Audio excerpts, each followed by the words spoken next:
So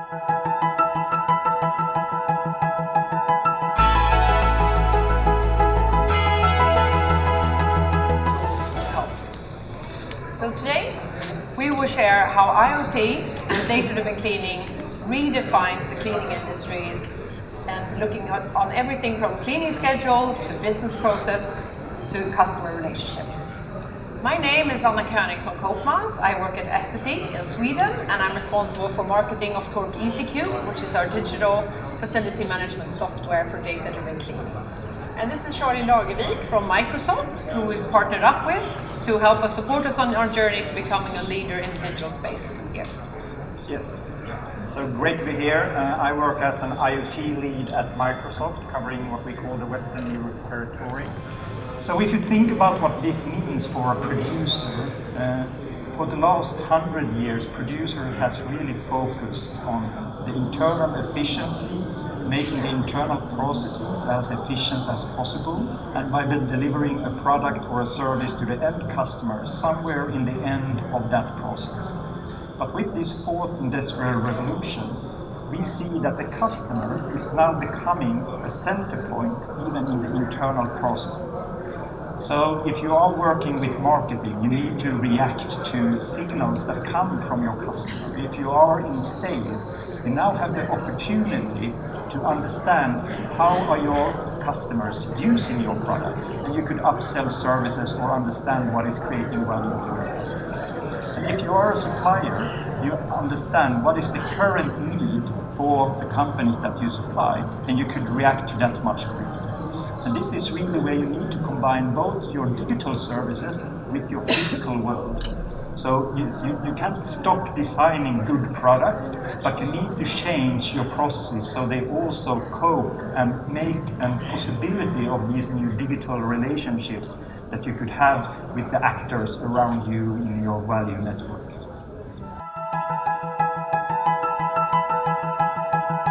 You have verified from talking to your customers and monitoring the effects that these connected services have for your customers. And I think that is really evidence on that you can do better with having a deeper understanding of the data and the algorithm to help your customers achieve even more with the assets that you already have.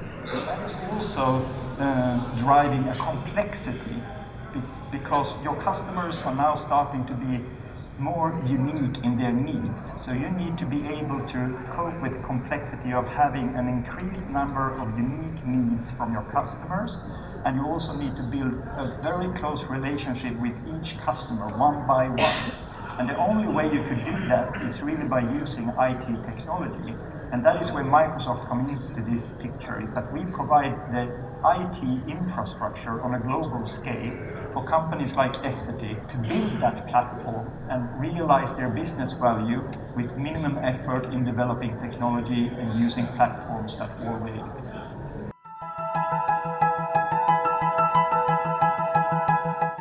I think you could of course play that game and say that no, we don't think that data-driven cleaning will affect us that much, so we could always try to improve without having data points.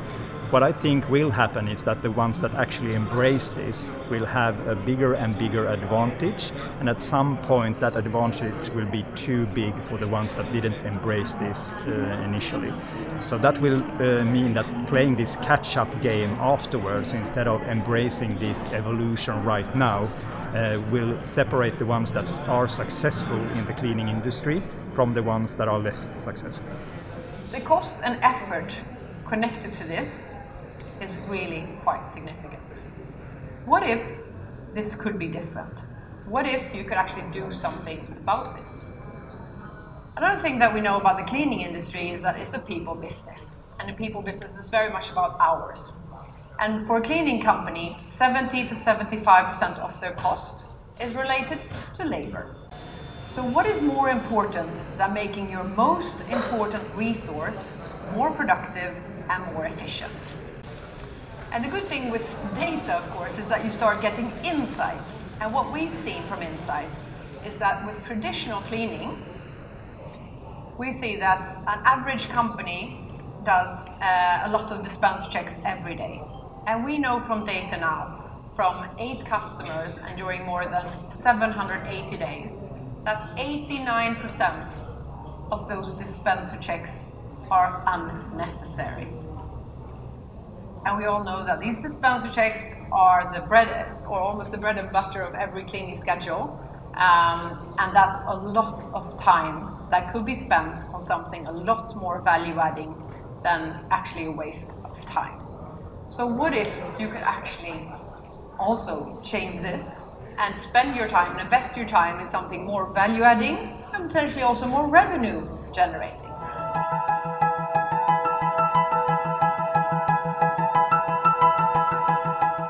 My first thought was, wow, this is super impressive actually. It's super impressive how data can actually change an entire industry, right? So cleaning is a very conventional, traditional industry, and now you have Microsoft and SAP moving in that space and changing how people are working. That's super interesting. And actually getting quantitative results, right? Or quantifiable results actually. So you can actually see, okay, we can increase efficiency, we can increase quality, you can actually change something based on data. That's super impressive. So how does it work then, working with real-time data if you work with Tork EasyCube? Tork EasyCube is a facility management software for data-driven cleaning. We put sensors in buildings where we measure visitor traffic and we measure refill levels in real time. That means that you have data and information about where you need to clean, what you need to bring, and when you need to do it. We translate that and prioritize that into cleaning plans, and where they then come up with the most important tasks that you need to do at a given time, based then on what the situation is in your facility.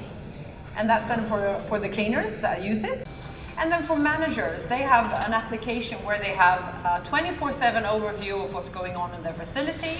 They know the status of every area, they know what task has been done, and they have data so they can look at patterns over time and optimize their operations. They also have an objective set of data to discuss with their customers, so they actually both prove and demonstrate the job that they've done and how good it is. So actual real data on quality as well. So this is actually then a new innovation where you go from product innovation to process innovation. I think it's a great example where IT is enabling totally new both business models, selling the Tork system as software as a service kind of a system. And the other one is also the business impact that you have verified from talking to your customers and monitoring the effects that these connected services have for your customers. And I think that is really evidence on that you can do better with having a deeper understanding of the data and the algorithm to help your customers achieve even more with the assets that you already have. Now Charlie will share with us how that development is taking place and the value it gives. So really a great story, and I think from a Microsoft standpoint we see this happening now in many industries. We particularly see this happening around different service industries, looking at how could we take the Essity product to be more valuable for Essity's customers, to provide also insights around how the products are being used and give the customers data and decision points to make better decisions on how to use their facilities. And for us it's really about a big change now where we see the attention from innovation moving, like Anna said many times, from product into more process. And that means that you need to be as good as you've always been on your product innovation, but you need to add to that also, how do you take that data that you get from your customer and turn that into insights around your product to provide better services for your customer. And that means that you need to change the relationship with your customer. You need to build that trust with your customer, that you actually could get data from their facility to build your digital services. And to be able to build that trust, you need to have a technology platform that could secure data privacy and that could secure the data at rest. And that is where Microsoft come into this, to enable Essity to build these services based on our technology. I think another very important aspect of this is also that the attention are moving from the product focus or production focus more to the outcome focus. And that means that a company like Essity is changing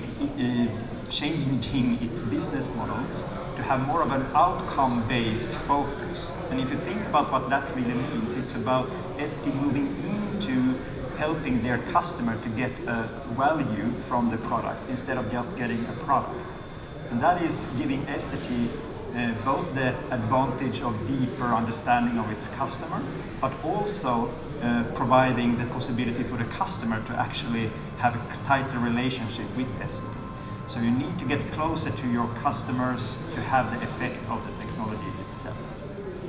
And what we see in most places is that when we start to talk about change, people are really resistant to change, and they feel that, Jesus, are these artificial intelligent robots gonna take our jobs? Are they gonna make us work harder? But what we see in customers like Tetra Pak, and also for Essity's customers that have tried this, actually the people that use this new technology, they could work smarter, they could have better decisions. So the stress level is actually decreasing instead of increasing by introducing these new technologies. Because it's not about making people work harder, it's about informing and giving people that are creative creatures do and improve the systems, and thereby providing a higher value with less effort. And that is really what everything around digitalization is about. And another perspective on this is what Kai Storbacka, who's a professor at the Auckland University in Markets and Development, and he's saying, in the digital age, the value of a solution for a customer is increasingly defined at the time of use. There is a huge opportunity to guide the customer and optimize their experience even after the purchase.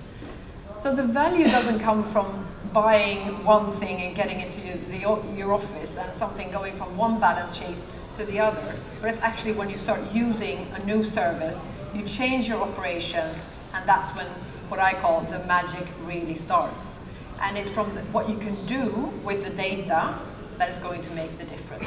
And what we see, it really makes an immense difference when it comes to efficiency, quality, and staff engagement. Looking at this industry, if you have more data and you have better tools to support you to be efficient in your everyday work, the cleaner could, as you very well put it, work smarter, not harder.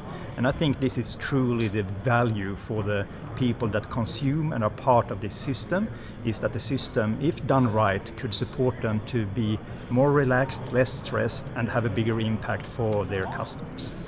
The results of working with data-driven cleaning is that you know that your cleaning resources are optimized, and you have data to support you on that. It's also about being able to prove that you're doing a good job. We hear from a lot of our customers that they end up in a lot of discussions with their customers around, is the quality good enough? Have you done the job? What's this and what's that, etc. What kind of data helps you in those kind of discussions? And we're providing that. What if as well you had a tool to help you reduce staff absenteeism and personnel turnover? You can also use digital tools to invest in your people and also use it to recruit. You use it to train them faster and get people to become part of the team a lot quicker. And last but not least, by having a really high quality, you are able to both meet and exceed your customers' expectations, and that's going to help you in your customer relations going forward with the objective to increase your customer retention, and we know that that's quite low at the moment. In the cleaning industry, we talked about the bread and butter, the cleaning rounds, and those, they are money, of course. When we look at the results from several customers, we now know that you can reduce the number of cleaning rounds you do while still keeping and or increasing the quality you have, and we can measure that quality as well. So we know that we can help our customers to reduce cleaning rounds by, on average, 24%. That's a quarter of your cleaning rounds. And the way you do that is that you reduce the number of dispenser checks. We know that 89% of them are unnecessary, but it's also about having data to know which areas need a cleaning. So there are areas that have been over-cleaned and there are areas that have been under-cleaned. And now you actually even out at the higher level, but you don't have this very big variation. Then you would say, yeah, but cleaning rounds, that's the bread and butter, but our currency, that's ours. Good. So we had to look at that as well and to see how much hours can you save that you can free up, invest in more proper cleaning somewhere else that you don't have time for, the flexibility to deal with problems when they arise, and or maybe even be proactive to deal with them, and then potentially also create new revenue generating. So we see also from several customers that we can provide a saving of at least 20% in cleaning hours from working with data-driven cleaning. That's also about providing new ways of working with your staff, so with the cleaners. And the next question is, okay, yeah, that's all good, but anyone actually, yeah, they can cut cleaning rounds and they can cut hours, etc. But can you really do that and keep quality at a very high or even higher level than before? That I know is a challenge. So we looked at that as well. And what we've done is we also did a visitor satisfaction survey. So we looked at what the users say, because for an end customer, that's of course really important to them if they get complaints or something else. And when we did a survey, quantitative survey with more than 1,000 respondents, looking at two very similar high traffic washrooms, more than 26 cubicles each, we saw, and even though I was not the best in statistics when I went to university, even I can understand that a 30% difference is really statistically significant. So it's a 30% difference in visitor satisfaction with a washroom that's been cleaned with data-driven cleaning compared to one that has been cleaned just with traditional frequency-based cleaning. And last but not least, with the data that we have from 10 customers, we can easily see that when you work a few months with Tork EasyCube and data-driven cleaning, you can guarantee that you have fully replenished washrooms and dispensers 99% of the time. And that this is a weighted average number. So that is of course even higher eventually. So we have that quality guarantee. So really impressive for me to come to or learn about a new industry that really is using and embracing data to change the customer experience.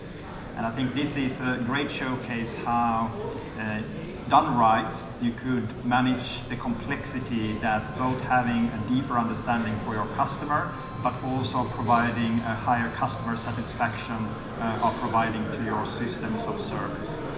And this is just the first step. I mean, what we've done here is that we just looked at what we call the descriptive. So the first maturity step on becoming a fully automated and AI-driven service organization. So from taking current data from your customers, linking that to decisions and involving that in when you provide your schedules for the services that basically are providing. And the next step of this journey is really to start to take that knowledge from the people that build these processes. So building the context, the semantics of the dispenser, the washroom, when is it being used? What is the context around this particular area in the building? When do we have people coming into this? Why are they coming at this hour? When you start to build this knowledge around what is the context of the system that you're trying to service, then you could go to what we call predictive, starting to predict into the future when is the service needed and when is the best value of actually doing the service in this context. So documenting the knowledge that people have, bringing the knowledge into the IT system, and thereby making even higher value of the data that you get, because you could integrate it, for example, like you saw in the first movie, when people come into the building, now we need to have more cleaning happening somewhere in the building. And really the highest maturity level that we are seeing a very few customers doing today is what we call the prescriptive. So that is when the IT systems are starting to affect the building, for example. Taking this model and probably closing down, for example, a floor plant, or closing down elevators, because we now understand that, or even washrooms, of course, because we now understand that the demand in this building is not needed, and therefore we could also increase the efficiency of the people that do management on services in this building by having a much smarter system that helps the people work more smarter in the buildings. So it's a maturity journey going from just extracting data to starting to predict into the future and then affect even the future based on the data that we gather from the buildings and services. So if you look what this means for the FM worker, today we see the most inner circle being evolved. It's both getting that data from the dispensers, getting that data from the building, but it's also starting to expand into HR processes. How do we help our staff being more informed? How do we increase the morale of the people? And we just see this gonna expand to more and more data sources, even outside the building, understand what is the city around the building. And this is really where Microsoft comes in, where we could work with companies like Essity to provide data from other actors in this Industry 4.0 network of companies into making the best decision for the FM worker when they are doing their job. And that is really what we are trying to achieve together with what we call the world graph, where we provide data from all the different assets that are relevant for the FM worker to make its job as good as possible. So you can measure data-driven cleaning in several different ways. And one of the most important facts by having more than 100 customers is that you get data, and with you get data, you get new insights. And from these insights, we now know that you can reduce your cleaning rounds by on average 24% while improving quality.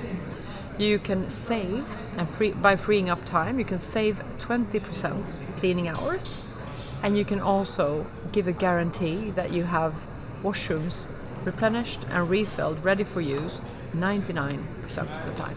So if we look at what are really the do's and don'ts of the successful IoT projects, I will start with the don'ts.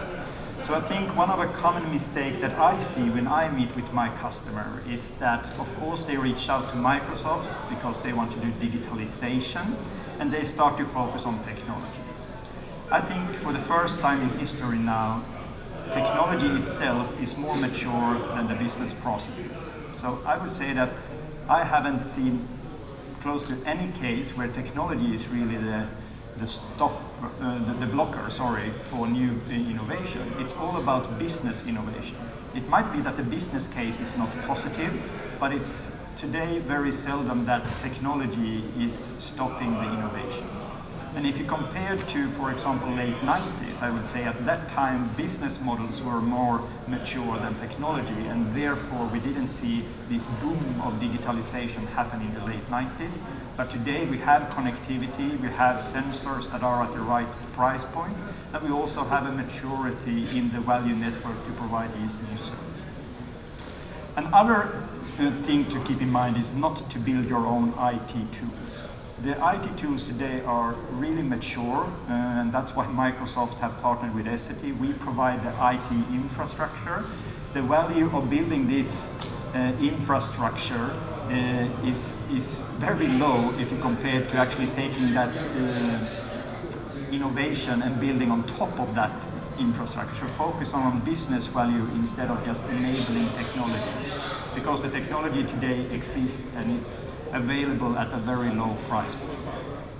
And I think another thing to remember is that even though data exists everywhere, the quality of data and the sensors that gather this data is very important as well.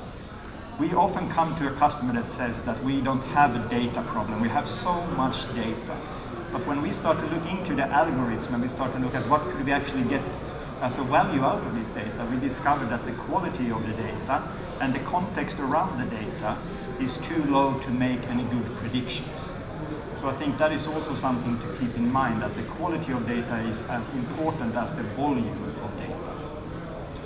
And last but not least, I think also one of the strengths with Essity is really that Essity have a full supply chain and a service organization around their product.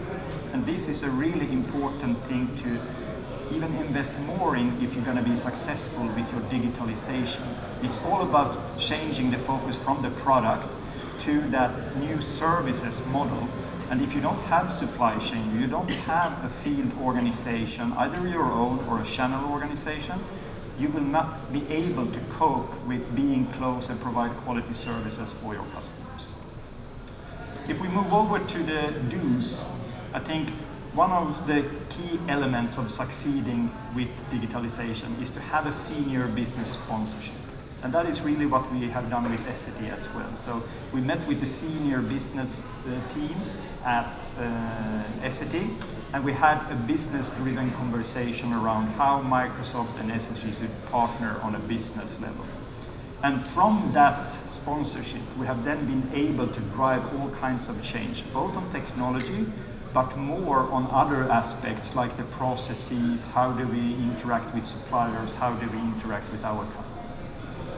And the other thing is also that it's all about people. So we need to have the right staff and we need to have the right stakeholder alignment. So really important that this is broadly communicated so we don't get the IT project to become a very isolated IoT project in one department. This really have to be a transformation for the full company. And then I would like to highlight also that start small and think big. I think it's very easy to be carried away with all these big ideas around how we could transform the world and we will have AI to clean with new robots and everything. But I think it's very much to understand where we are right now and what is the next step. And then we move into the next step. And from what we have learned here, we will probably discover that certain values are even bigger. Others that we thought should be big are not big at all. So I think it's all about going into this changing from a know-it-all kind of mentality into a learn-it-all mentality. I think that is really the key, and be humble around not knowing all the answers, but be also active and positive of embracing change and trying new things. So to summarize, even though I work at Microsoft, that is a technology company, this change is so much more about the people and the processes and the change management of digitalization.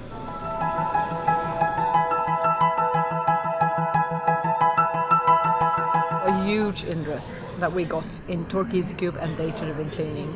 We have a lot of visitors to our seminars, a lot of people signing up for our new white paper, and journalists are talking to us and asking about sensor technology and real-time information. That seems to be the talking point at this fair today. I've got quite different reactions from this, and I think what really summarizes all the responses that I see is that there is a great excitement around doing more around technology, even in the cleaning industry. And I think that is really positive for us at Microsoft as well, to see that this digitalization is really coming to most of the industries, and there is no difference for the cleaning industry.